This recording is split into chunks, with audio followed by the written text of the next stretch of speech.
Death does not come from where you think. In 40 years of medical practice, I have seen thousands of patients who came to me too late. They complained of headaches, dizziness, memory problems, but no one paid attention to the most important signal, the condition of their legs. A stroke does not start in the brain. It begins where you don't even look, in your legs, in your vessels, in your blood, which stagnates and thickens while you live peacefully, unaware of the disaster. You wake up in the morning and feel heaviness in your legs. You think, it's age, it's fatigue, it's normal. You notice that your ankles swell after sitting for a few hours. You explain it away as the heat or uncomfortable shoes. You get up from the chair and feel dizzy, as if the ground is slipping away from under your feet. You tell yourself, I just stood up too quickly. I need to be more careful. But each of these symptoms screams one thing to you. Your blood has stopped moving normally through the vessels, and your brain is already starting to starve. Throughout my long medical career, working in clinics of the old Soviet style, where doctors truly cared about prevention rather than just selling medications, I studied hundreds of scientific studies and observed thousands of patients.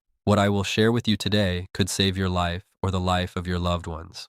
Modern doctors do not explain this connection because it is more profitable for them to treat the consequences rather than prevent the causes. But you have the right to know the truth. Today, I will tell you about 5 signs in the legs that warn of a stroke months before it occurs. You will learn a simple 1-minute test that you can perform right now without getting up. I will explain the exact mechanism of how problems with the veins in the legs lead to clots in the brain. And most importantly, I will give you a specific step-by-step action protocol that will stop this process and restore the health of your vessels to what it was 20 years ago. To understand why a stroke starts from the legs, you need to imagine the circulatory system as a single circle. The heart pumps blood up to the brain, to the arms, down to the abdomen and legs. The blood saturates every cell with oxygen and nutrients, but then this blood must return back to the heart. And this is where the problem begins. The arteries that carry blood down work under the pressure of the heart. That's easy. But the veins that must lift blood from the legs back up work against gravity. Imagine you need to carry a bucket of water to the 3rd floor without an elevator. It's hard work. Healthy veins have special valves, like little locks, that allow blood to flow up and prevent it from flowing back down. These valves work together with the leg muscles, which compress the veins and push blood upward like a pump when walking. Our grandmothers used to say, the legs are a person's second heart. They didn't know medical terms, but they intuitively understood this truth. Modern medicine now confirms this folk wisdom through the understanding of the muscle venous pump. But what happens when these valves weaken or break down? Blood begins to stagnate in the veins of the legs. It accumulates, presses against the vessel walls, and slows down. And when blood slows down, it starts to thicken. Clots form in it, thrombi. These thrombi can grow in your veins for months without causing serious symptoms. You only feel heaviness, swelling, and sometimes cramps at night. You think it's trivial, not worth worrying about. But one day, such a thrombus breaks off. It enters the bloodstream. It travels upward through the abdomen, through the chest, through the heart, and then it reaches the brain. He gets stuck in a narrow vessel, blocking blood flow to a part of the brain. Brain cells begin to die from lack of oxygen. This is a stroke. The first consequence you should know about is that your legs become increasingly heavy and tired. At first, this happens only after a long walk, then after a simple trip to the store, then even after you just get out of bed. The second stage is swelling. Your ankles swell in the evening so much that your shoes become tight. You take off your socks, and a deep mark from the elastic remains on your skin. The third stage is visible varicose veins, dark spots on the skin, redness. The fourth stage is the onset of trophic ulcers, non-healing wounds on the shins. And the fifth final stage is when a thrombus breaks off and a stroke occurs, death or disability for the rest of your life. Most people make a critical mistake. They think that if the veins don't hurt much, then everything is fine. They apply various fatigue creams to their legs and think they have solved the problem. They take painkillers when their legs ache at night. They go to the doctor and the doctor says, you have varicose veins. It's normal at your age. Wear compression stockings. But no one explains the main point. These stockings only slow down the process but do not stop the formation of blood clots. No one mentions that the blood needs to be thinned, that the vessels need to be strengthened from the inside, and that the muscle pump in the legs must work actively every day. Another common mistake is that people start walking a lot, thinking that physical activity will solve the problem. But when the veins are already damaged and the valves are not functioning, excessive walking only worsens blood stagnation and accelerates the formation of clots. Special exercises are needed to activate venous outflow without overloading the damaged vessels. I will show you these exercises in a few minutes. Now let's break down the 5 main reasons why your veins are deteriorating and your blood is thickening. The first reason is prolonged sitting or standing. When you sit for hours in front of the TV or at a desk, the leg muscles are not working. The venous pump is turned off, blood stagnates in the veins like water in a swamp and begins to decay. When you stand in one place for a long time, for example, cooking in the kitchen or waiting in line, gravity pulls the blood down, putting pressure on the venous valves and gradually destroying them. The second reason is dehydration. You are not drinking enough clean water. Many elderly people intentionally limit their fluid intake because they fear swelling or frequent trips to the bathroom. But when the body is low on water, the blood becomes thick like jelly. It has a harder time flowing through the vessels. It is more likely to form clots. You need to drink at least 1.5 liters of clean water a day, even if you don't feel like it. Not tea, not coffee, not soup. Just clean water. The third reason is poor nutrition that clogs the blood. You eat a lot of fried meat, sausages, lard, butter, and fatty cottage cheese. All this fat enters the blood as cholesterol and triglycerides. The blood becomes cloudy, viscous, and prone to thrombosis. At the same time, you eat few vegetables, fruits, and greens, those products that naturally thin the blood and strengthen the walls of blood vessels. The fourth reason is the lack of movement of certain muscles. It is not just a general lack of physical activity, but specifically weakness of the calf muscles. It is the calf muscles that work like a pump, pushing blood from the legs upwards. If these muscles are weak, venous outflow is disrupted even in a person who is generally quite active. The fifth, hidden reason that almost no one talks about is chronic deficiency of vitamin K2. Do not confuse it with vitamin K1, which is responsible for blood clotting. K2 regulates where calcium is deposited in the body. When K2 is lacking, calcium is released from the bones, making them brittle, while at the same time it deposits in the walls of blood vessels, making them hard and fragile. The vessels lose elasticity, the valves in the veins become calcified and stop functioning properly. Sources of K2 are fermented products that our grandparents regularly consumed: sauerkraut, aged natural hard cheeses, homemade cottage cheese from real milk. But modern store-bought products contain virtually none of this vitamin. I remember one patient, Zenaida Petrovna, who came to me complaining of constant fatigue and dizziness. She was 68 years old. She told me that for the past 2 years, her legs swell up so much every evening that she cannot wear regular shoes. At night, she was tormented by cramps in her calves, but she thought it was just age. When I examined her legs, I saw a classic picture of chronic venous insufficiency with early signs of thrombophlebitis. Her veins were dilated, dark spots appeared on her shins, signs of impaired tissue nutrition. I explained to her that she was on the brink of disaster. If we did not take action immediately, a stroke could occur in a few months. At first, she did not believe it. How could the legs be connected to the brain? But I showed her the ultrasound, where stagnant areas with slowed blood flow were visible, perfect spots for thrombus formation.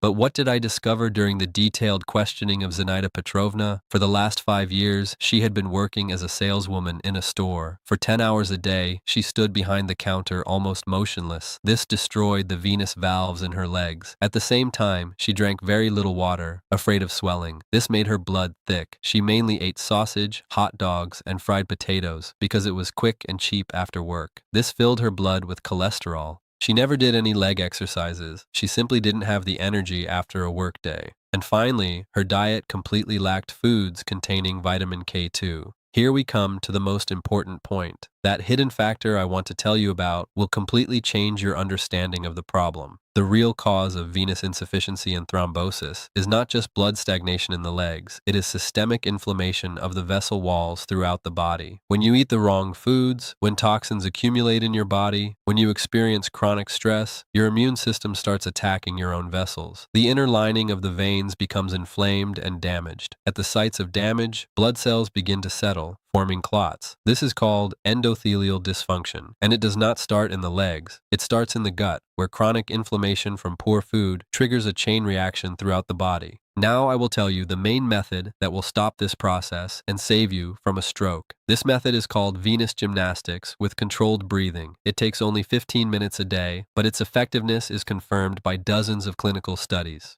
Sit on a chair.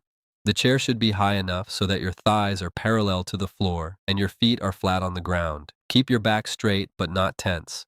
Shoulders relax down. Your hands rest calmly on your thighs. Now we begin the first exercise. Slowly lift your right heel while keeping your toes pressed to the floor. Raise your heel as high as you can until you feel a stretch in your calf muscle. Hold this position for 3 seconds. Breathe calmly Do not hold your breath.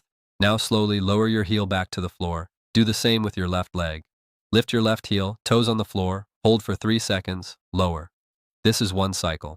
You need to complete 20 of these cycles. Don't rush. Each heel lift should be slow and controlled. You should feel your calf muscle working, how it compresses the veins and pushes stagnant blood upwards. After 20 cycles, we move on to the second exercise. Now the opposite. Lift your toes while keeping your heels on the floor. Raise the toes of your right foot as high as possible. Hold for 3 seconds, then lower. Do the same with your left foot. Complete 20 cycles. This exercise activates the anterior group of the calf muscles and improves blood flow from the deep veins. The third exercise is circular rotations of the feet. Lift your right leg so that your foot is hanging in the air, not touching the floor.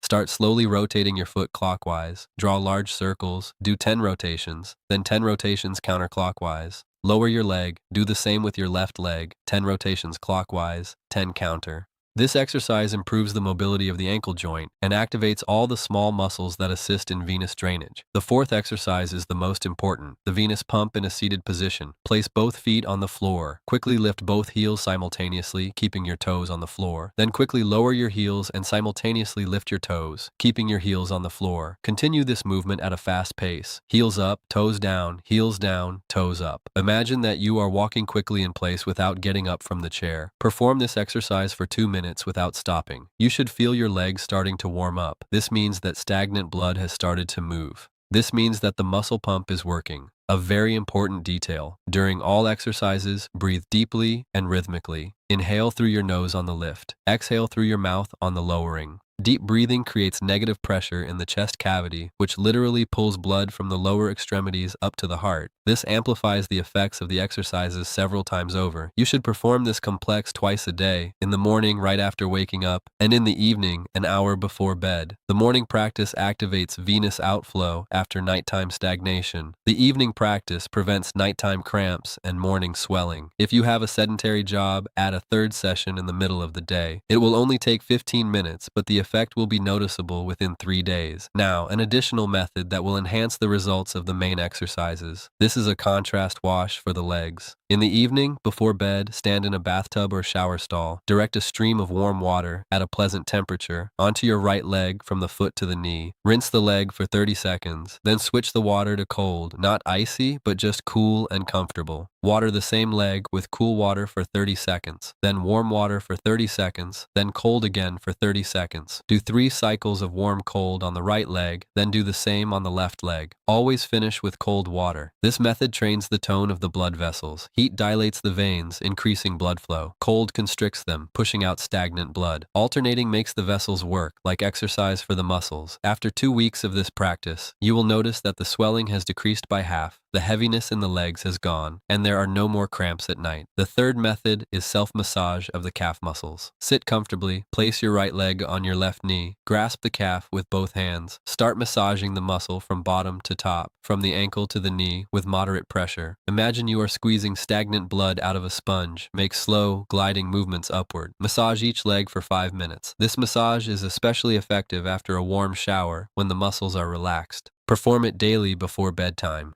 Now about nutrition. To thin the blood and strengthen the vessels, you must completely eliminate 3 categories of foods from your diet. The first, all sausage products, sausages, smoked meats, store-bought processed meat. These products contain a huge amount of salt and chemical additives that retain water, increase blood viscosity, and provoke inflammation of the vessels. The second, all fried in oil. Fried meat, fried pies, fried fish. Frying produces trans fats and oxidized cholesterol, which literally clog the vessels. The third, white bread, pastries, sweet baked goods. These products cause sharp spikes in blood sugar, which damages the inner lining of the vessels and promotes thrombosis. What should you eat instead? The basis of your diet should be fresh vegetables: cabbage, beets, carrots, zucchini, pumpkin, cucumbers, tomatoes, at least 500 grams of vegetables every day. Eat half of them raw in the form of salads, and steam or boil the other half. Vegetables contain bioflavonoids that strengthen blood vessel walls and reduce venous permeability. Be sure to include foods rich in omega-3 fatty acids in your diet. This includes fatty sea fish such as mackerel, herring, and sardines. Eat fish at least 3 times a week. Omega-3s make the blood flow like water and prevent platelet aggregation. If fresh fish is expensive, buy canned fish in its own juice. It retains all the beneficial properties. Every day, eat a handful of walnuts or almonds. Nuts contain vitamin E and magnesium, which improve blood vessel elasticity. Drink green tea without sugar, 2 to 3 cups a day. Green tea contains catechins, powerful antioxidants that protect blood vessels from damage. And most importantly, sauerkraut. Eat 2 tablespoons of sauerkraut with each meal. It contains vitamin K2, which I mentioned earlier. This vitamin directs calcium into the bones, from where it is washed out, and removes it from the vessels where it should not be. Sauerkraut also contains probiotics that heal inflammation in the intestines, the very hidden cause of all vascular problems. Now about natural remedies. The first remedy is horse chestnut tincture. Buy a ready-made horse chestnut tincture at the pharmacy or make it yourself. Take 50 grams of crushed chestnut fruits, pour 500 milliliters of vodka over them, and infuse for 2 weeks in a dark place, shaking occasionally. Strain. Take 30 drops diluted in a small amount of water 3 times a day, 20 minutes before meals. The course is 1 month. Horse chestnut strengthens venous valves, reduces vascular permeability, and decreases swelling. This remedy costs very little at any pharmacy, but its effectiveness is confirmed by numerous studies. The second remedy is apple cider vinegar for external use. Take natural apple cider vinegar and dilute it with water in a 1-to-1 ratio. Every evening, soak a piece of gauze in this solution and apply it to your legs from the ankle to the knee. Keep the compress on for 30 minutes. Apple cider vinegar improves the tone of the venous walls and reduces the visibility of varicose veins. You will see results after 2 weeks of daily use. The third remedy is ginger tea for thinning the blood. Take a piece of fresh ginger root the size of your thumb, grate it. Pour a cup of boiling water over it, let it steep for 10 minutes, then strain. Add a teaspoon of honey and a slice of lemon. Drink this tea every morning on an empty stomach. Ginger contains gingerols, substances that prevent platelet aggregation and naturally thin the blood. After a month of regular consumption, your blood will become more fluid as it was in your youth. The fourth remedy is garlic oil. Take a head of garlic, peel the cloves, and crush them into a paste.